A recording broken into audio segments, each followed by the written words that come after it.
Kitchen ഡിഷിലേക്ക് എല്ലാവർക്കും സ്വാഗതം. നമുക്കിന്നൊരു മട്ടൻ കറി വെക്കാവേ. അതിന് ഞാനൊരു 1.5 കിലോ മട്ടൻ എടുത്ത് വെച്ചിട്ടുണ്ട്. അപ്പോൾ ഞാനിത് വറുത്തരയ്ക്കുന്നത്. അപ്പോൾ അതിന് വേണ്ട സാധനങ്ങൾ ഒരു വലിയ മുറി തേങ്ങ ചിരണ്ടി വെച്ചിട്ടുണ്ട്, ഒരു 2 കുടം വെളുത്തുള്ളി, ഒരു ചെറിയ കഷ്ണം ഇഞ്ചി, ഒരു 5-10-15 ചെറിയ ഉള്ളി. ഇത്രയും നമുക്കൊന്ന് വറുത്തെടുക്കാം. അതിൻ്റെ കൂട്ടത്തിൽ നമുക്കൊരു ഓൾ സ്പൈസസ് ഉണ്ട്, എല്ലാം എടുത്ത് വെച്ചിട്ടുണ്ട്. അതും പിന്നെ ഒരു സ്പൂൺ കുരുമുളക് എടുത്ത് വെച്ച് നമുക്കിതെല്ലാം കൂടെ ഒന്ന് വറുത്തെടുക്കാം. എല്ലാം കൂടെ ഒന്ന് ചീനിച്ചട്ടിയിലോട്ട് ഇട്ട് കൊടുക്കാതെ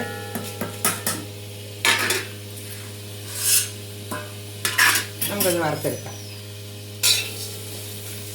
അപ്പോൾ നമ്മൾ തേങ്ങായും എല്ലാം ഉള്ളി എല്ലാം നന്നായിട്ട് മൂത്ത് വന്നിട്ടുണ്ട്. നമുക്ക് ഇതിനെ തൊട്ട് ഒരു എരിവില്ലാത്ത എരിവുള്ളതുമായ ഒരു 3 സ്പൂൺ മുളക് പൊടി, ഒരു 2 സ്പൂൺ മല്ലിപ്പൊടി ഇട്ടുണ്ട്. ഇത് കൂടെ ഇട്ട് മൂപ്പിച്ചെടുക്കണം. നമുക്ക് തേങ്ങയെല്ലാം നമ്മൾ വറുത്ത് വെച്ചിട്ടുണ്ട്. അത് ആറുന്ന സമയത്തിന് നമുക്ക് ഈ കച്ചട്ടിയിലോട്ട് പിന്നെ ഉള്ളിയും പച്ചമുളകും ഇഞ്ചിയും എല്ലാം കൂടി വന്നിട്ട് വഴറ്റിയെടുക്കാം.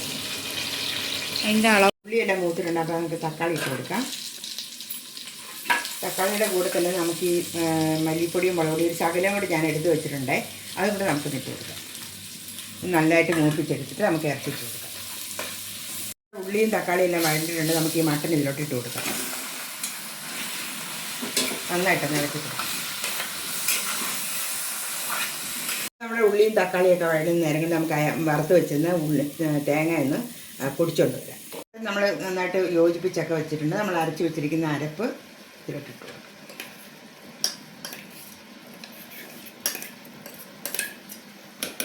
അരപ്പെല്ലായിട്ട് മിക്സ് ചെയ്ത് വെച്ചിട്ട് നമുക്ക് ഈ വെള്ളം ഒഴിച്ചൊന്ന് വേവിച്ച് കൊടുക്കാം. അപ്പോൾ നമ്മുടെ മട്ടനെല്ലാം അരപ്പിൽ കിടന്നൊന്ന് വെന്ത് റെഡി ആവട്ടെ. മട്ടൻ കറിയൊക്കെ നന്നായിട്ട് വെന്തിട്ടുണ്ട്. ഞാനൊരു 5-10 അണ്ടിപ്പരിപ്പ് വെള്ളത്തിൽ ഇട്ട് വെച്ചിട്ടുണ്ടായിരുന്നു. അവന്ന് അരച്ച് ചെയ്തിട്ട് ചേർക്കുവാണ്. നമ്മുടെ മട്ടൻ കറിയൊക്കെ ഇവിടെ റെഡി ആയിട്ടുണ്ട്. എൻ്റെ വീഡിയോ ഇഷ്ടമാവുകയാണെങ്കിൽ ലൈക്ക്, ഷെയർ, സബ്സ്ക്രൈബ് ചെയ്ത് സപ്പോർട്ട് ചെയ്യണേ.